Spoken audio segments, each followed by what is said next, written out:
So I'm Lesa Molinari. I am head of executive resourcing at 3 UK. I have only been in the role about 11, 12 months, and I launched it from the outset.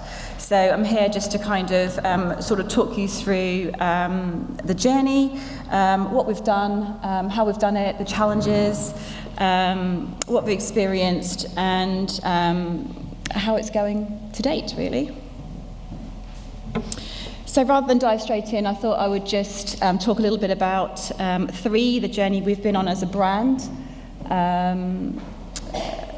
executive resourcing, how we did at the launch, the journey, the candidate experience, and then touching on inclusion at an executive level, and then there'll be time for Q&A should you need that.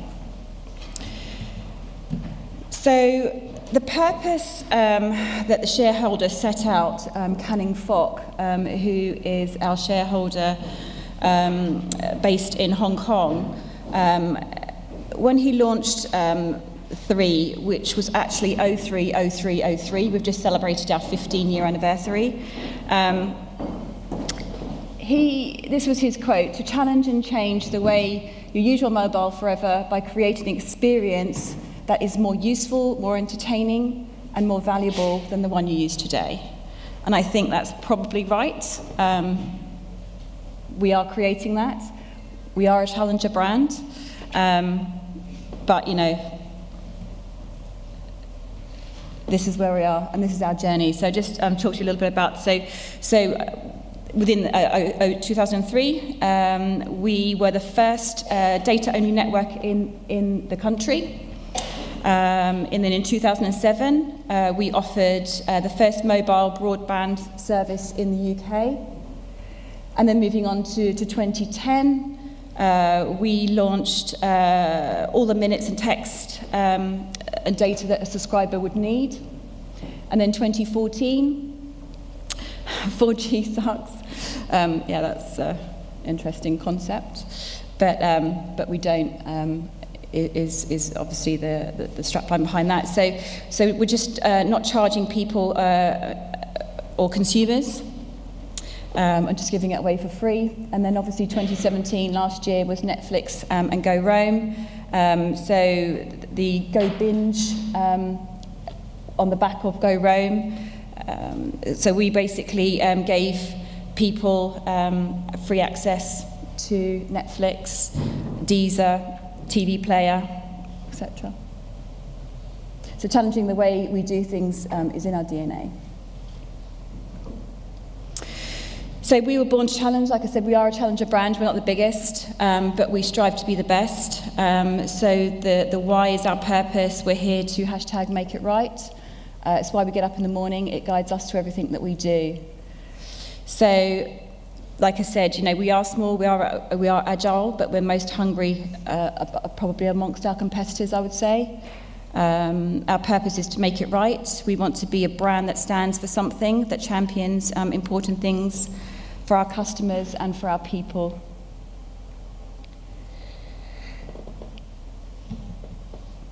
And then obviously just moving into executive resourcing and the launch. So the when, the why, and the go live. So in 2016, a decision was made to create an in-house resourcing function. Hence the reason that's why I came in and set it up from scratch. There was no exec or anybody who looked after executive resourcing at all. On the back of that was we've just gone through business transformation across the whole of the 3 UK company. We've gone through everything up until tech and ops right now. We're in transition state 2 of that. And then obviously on the back of that was all of the exec pieces that had come up, which I think when I started there was about 50 roles, and exec roles are your heads of director and C-suite. And there was, like I said, there was about 50 of those. We have 5,000 people in our company. So organisational design, so I've been part of that journey as well, and the capabilities. So we were looking to kind of raise the bar and bring in some pioneering skills in order to take us to where we need to be. So our 2021 goals, I mean, I'll probably come on to that in a moment, but it's to be the best loved brand by our customers and by our people. It's quite a bold statement, but that's the direction that the business is going in. And we went live in May 2017, and that's when I joined. So the outcomes, as I was saying, was to raise the bar, recruiting some pioneering capabilities. We would like to see ourselves as a market disruptor. So obviously on the back of that, we had to look at what capabilities we had internally. We actually, on the back of that, created a lot of new roles, and obviously wanted to see who out there in the organisations worldwide. I recruit internationally in order to bring that knowledge, skills and expertise so that we can kind of move closer to our competitors. Brand awareness on the back of that, I think if you were to go down the street and ask anybody, telecoms operators, they'll probably say Vodafone, O2, EE, BT. I think very few would probably say Three. We're probably not the thought leader in people's minds, and that's what we're trying to create, sort of moving forward with a brand awareness, and sort of like coming to these kind of events, which they didn't kind of do before. Lots more on LinkedIn. I share a lot of stuff on LinkedIn, and actually going to awards, putting ourselves up and out there now, which we didn't do before. So like I was saying, to meet our 2021 goals,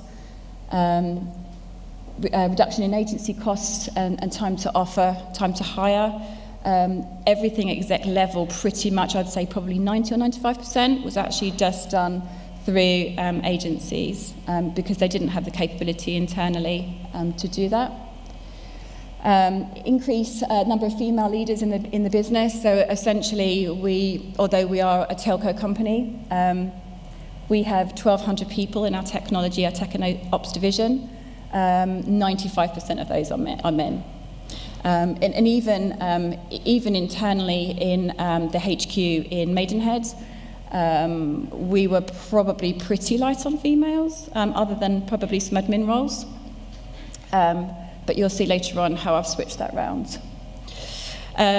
Increase the number, driving innovation and candidate engagement, gaining credibility internally and externally, and obviously to create a high-touch candidate experience for those individuals that actually they're quite happy over there doing their day job, but actually we want to tap into those skills and we want to take them on the Three journey.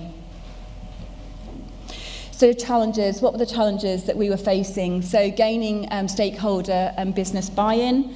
I guess probably all of you have already experienced that being in-house, is that you've got these individuals and pockets of people who like to go off and do their own thing and speak to their preferred agencies, and probably not want to get on board with the journey. But I guess it's taking the time and just sitting down with them and showing them the benefits of what can happen. And I think it's also about not saying no. What I did do with my stakeholders is I didn't say, no, you can't use that agency. I said, let's work together. I'll bring you some candidates to the table. We can use those candidates and we can compare. And I think on the back of that, when I show you some of the outcomes, it'll become clear that actually the candidates that I have recruited have outweighed some of the preferred agencies that they had been using.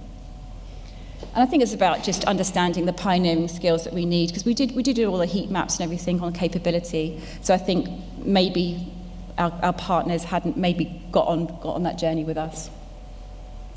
Obviously, the embedded third-party relationships, as I just kind of mentioned, the volume of hires, that was an unknown.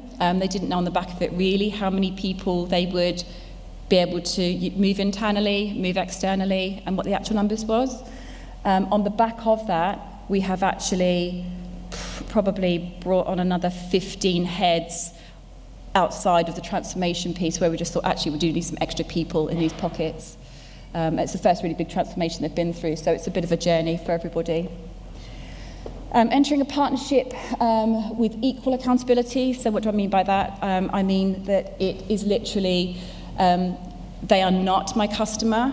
We are in a partnership. So my key stakeholders have accountability, the same as I have accountability for delivering. There's pieces that they need to do and work with me on, placeholders in diaries, knowing when they're going on annual leave, when the sort of start the process is, when are we looking to hire by, and literally working as a two-way street, without sort of them calling the shots, as it were, which they did try to do initially. Brand awareness, again, it comes back to brand awareness, because people don't know who we are. Excuse me. But I think now there's more credibility, and I think when we talk about the journey that we're going on, where we've come from, our 2021 goals, I think people have engaged in that, and I've been able to get some really great hires out of the journey piece that 3 are doing. A centralised yet distinct recruitment service, and challenging the status quo and requirements. So that's pretty much along the lines of what they were doing. They obviously wanted people from telco, and we switched that up as to we are now trying to be seen as a technology company, and so actually who's doing things really, really well out there, even from a retail perspective. We do have 333 stores UK-wide. I don't know if any of you know that Shadi Helliwell is our CMO. She's been in post now about 5 months. And she is XO2, but she did spend 3.5 years at Harvey Nicks and managed to secure her. So, yeah, we don't need to just, take from our competitors. So the executive journey, so this is just really the journey that I take not only the business on, but also the candidates on. So it's just the model that I've created from the outset. So obviously the business approval, a briefing meeting, off I go headhunting, and do some market mapping with some of the target companies, and in different parts and different pockets of the business want different skill sets. So again, it's sitting down at the briefing meeting and just who we're going to headhunt and what capabilities are we missing from the team. We go down the informal coffee meeting route. I find this really, really engaging. When I headhunt a candidate, I don't want them to do any research on 3. I tell them a little bit about the journey. I say to them, come in, have a coffee with us. We will tell you about us, what we're doing, what the hiring manager's looking for, and the journey we've kind of been on, really. Then that way it's highly more engaging, because sometimes they were saying to me, well, I don't have time to prepare. You don't need to prepare anything. Just come and have a coffee with us. It's just a chat. Because obviously it's a two-way street. I don't want them to feel pressured. I just want them to see, perhaps, is there something they can bring to us and that we can give back to them. We go through behavioural and competency interview processes. So I try to take them on a journey. I try not to make it a process. Although in the background, as we all know, we have got certain things that we need to do and information we need to capture. But I tend to do some of that so that I don't ask them to formally apply for a role. I will do it in the background for them. Obviously with their permission, and some of the information that I need from them. And although it's a competency-based interview, so 3 have values that we look for, and it's around being agile, customer-driven, and collaboration. And they're the 3 touch points that we ask for, and we just ask them questions around, give us an example of when. And we make it quite fluid, and then obviously I do that. So we use Hogan. I'm Hogan qualified. We do the Hogan assessments, majority for the A grade and C-suite. I have introduced it now to the B grades, and the business find that really useful. And it just kind of shows where some of the tipping points are for people, and actually some of their really strong qualities and kind of where their behaviours are. Our CEO interviews everybody at grade A and above. And sometimes, if they're very high-profile B-grade roles, he will get involved, and he always looks at the Hogans. And I just give them a little bit of an update and maybe some probing questions that he may choose to look through. There's a second stage interview and a case study or a 100-day plan. So some 100-day plans we kind of brought in when there were all these new roles. Case studies, they're given, the same case study is given. So for instance, at the moment, I'm doing risk and compliance. C-suite down to sort of the D-grade roles, the whole lot are using the same case study. There's no right or wrong, it's just their thought process and their approach. Then the executive team interview. So again, our senior leaders in the business, usually 2, and obviously our CEO.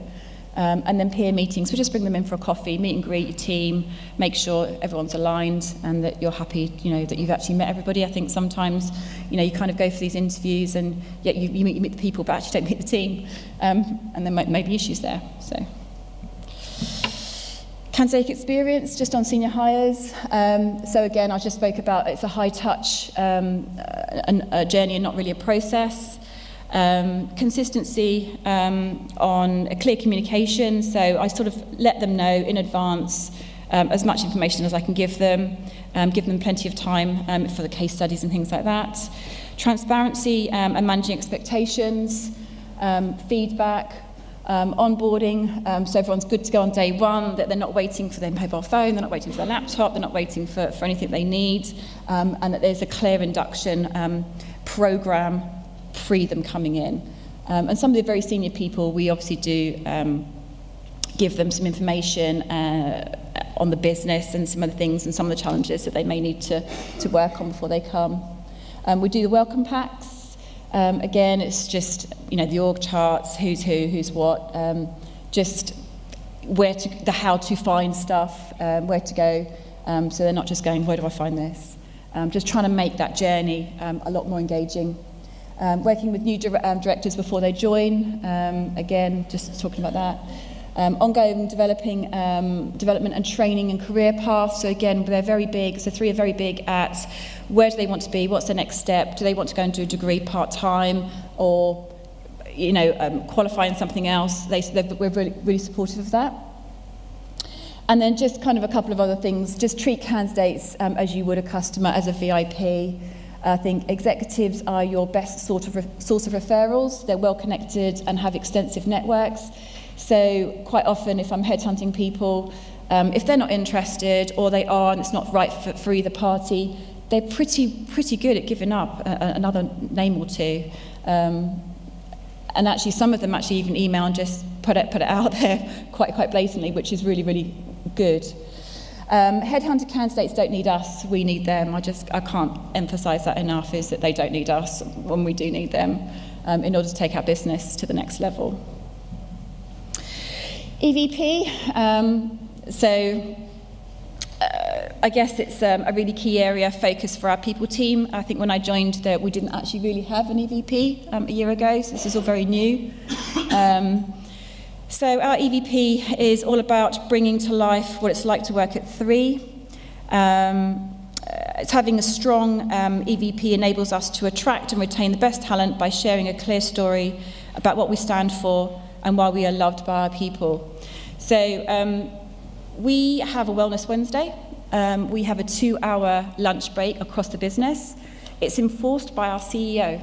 He will walk the floor, and anybody sitting at their desks, he wants to know why you're sitting at your desks. No meetings are allowed, unless you are walking around Maidenhead, having your meeting, walking and talking. He wants everyone to get away from their desk.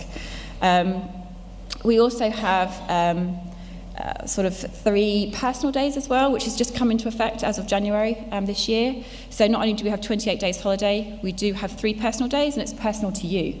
So it could be your birthday, it could be you're getting married, it could be Children's Sports Day. It's just 3 extra days, and they're just segregated because you can't carry those ones over. So these are actual photos of people who physically do work at 3. You can see it in the background actually. So we want our people to fulfill their potential with us. So we're all about, again, health and well-being and creating that, where do they want to go, what's the next step, and what's their journey. And again, this is what our people say. It's just a couple of amazing companies to work for, ambitions and passionate. So what have the successes been in the last almost year? 32 days to offer. So they are 32 working days. I've tracked everything from the day of approval on a requisition to date of offer, not hire, because obviously hires is a lot further out, especially with directors that are on 6 months' notice. 43% of my offers, or the people we've hired into the business, are female. It's actually 50% at director level. So I think I've done more than that now, but of the 8 I did hire into the organisation from the SMT level, 4 of them are female, 4 are male. So it's a real split. And our people director turned around and said to me the other day, she looked around the table and she was just amazed at not only the talent around there, but actually there's more females because they were all male before. We've raised the UK brand. We're getting there. It's a journey, right? We're not going to do it. Rome wasn't built in a day. Exec process is now embedded. This is the process that we do, and we flex it. We can do. We're working with the key stakeholders, but we try and take it on. We try and use it as a journey. ATS and IM system has now been implemented. 85 heads of directors and C-suite have been hired. So I do have a team that help me. I don't do it all myself. I am very hands-on though. So I have probably filled almost 50 of those myself, because when I was taken on board, there was only me, and I have built my team around that, and that took a little while to obviously get up and running, and to get them up and running once they're in, and obviously credibility with the business as well. Stakeholder buy-in and delivery credibility. What I would say is, although it says 92% directly sourced, I'm being transparent on that really, because when I took the roles on, when I came in, all the roles were with agency. Working directly with the business, every role that I've taken on since, I have 100% direct hired. So that was just really for transparency on my stats. And again, credibility through delivery is how I'm working very closely with the business, because actually I didn't say no to the business. I said, yeah, we can absolutely use whoever you want, and I will also give you a short list, and may the best person be hired. I literally put myself out there. Significant cost savings versus agency spend.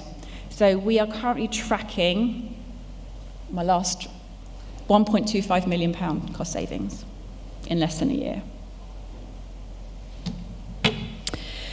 So I want to tell you about a story that's really close to my heart, and its inclusion at an executive level. And this is Colin. He is in Hong Kong there, actually. I think he said that was his picture. I asked him for a new picture, actually. So I'm going to talk you through this as a story, and I've realised that I'm close on timing. So Colin actually attended Southampton University and studied maths and graduated with a first-class honours degree. Following this, he went on and did his CIMA, and he passed first time.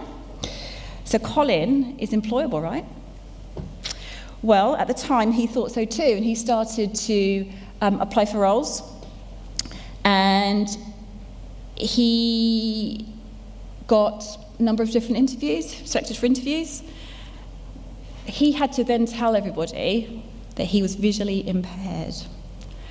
And on the back of that, unfortunately, his interviews were cancelled, roles went on hold, and roles got cancelled. And he's told me this story, and it quite touched me, actually. He applied to 3 as a business evaluations manager that we were looking to recruit. And after a 2-stage interview, we hired him. He is an amazing guy. He has been with the company for about 10 years now, actually. And I'm pleased to say that about 2 months ago, he, on the back of transformation, actually, he was mapped into his role. He didn't have to apply for any other roles, but we did have a head of finance role. And not only did we go externally, obviously, with those people internally that all went for the role, and he got the job after a 2-stage interview and a case study, and he knocked it out the park. I was blown away. So I'm pleased to tell you that Colin is now our head of finance, and he leads a team of 3. So I think the problem with this, it's quite scary, is, how much does it cost organisations to support people maybe that are visually impaired? And it's actually less than you think. 3 work with Access to Work, which is a government body that helped create a level playing field. 3 bridge the initial cost of Braille display, which is driven by technology called JAWS, and it's reimbursed back to companies. We choose not to get it reimbursed, but I think if there's other companies out there that maybe you guys want to talk to, it actually doesn't cost them anything, especially the smaller companies. So the technology enables Colin to read on a screen exactly how we see it, but obviously in Braille. Upgrades are required. I think it's £1,500 every 3 or 4 years, and again, that you claim that back, but 3 choose not to do that because, like all of us, our laptops need upgrading, right? So we don't treat them any differently. But should there be a company that's probably financially challenged, then there's obviously the opportunity to do that. And Colin also has an iPhone, as Apple have the voiceover already put on there. So again, it doesn't cost us anything. Everyone has a phone. So he's actually treated exactly the same. So obviously when I was speaking to Colin about this, I asked him for a closing statement for you. Not just for you, just for everybody really. And his words were, I would like other companies to see beyond a disability and be judged on ability instead. And he's our pay-as-you-go head of finance, leading a team of 3. So top tips. Just a few, I guess, that I've kind of been on this journey. So think of it as a journey and not a process. Think about maybe the candidate experience, the little things matter, whether it be a coffee chat or a case study or a presentation, it's all part of the experience. 3 is a great brand to work for, and we want our people to be passionate, and it's important that we speak to them in the right way. Our customer commitments and our people promises are a central point of this as well. And we have customer and candidate commitments. Support, being available, give them tips, support throughout the journey. I'm kind of there as well. And I guess it's about mindset, and just being positive with them.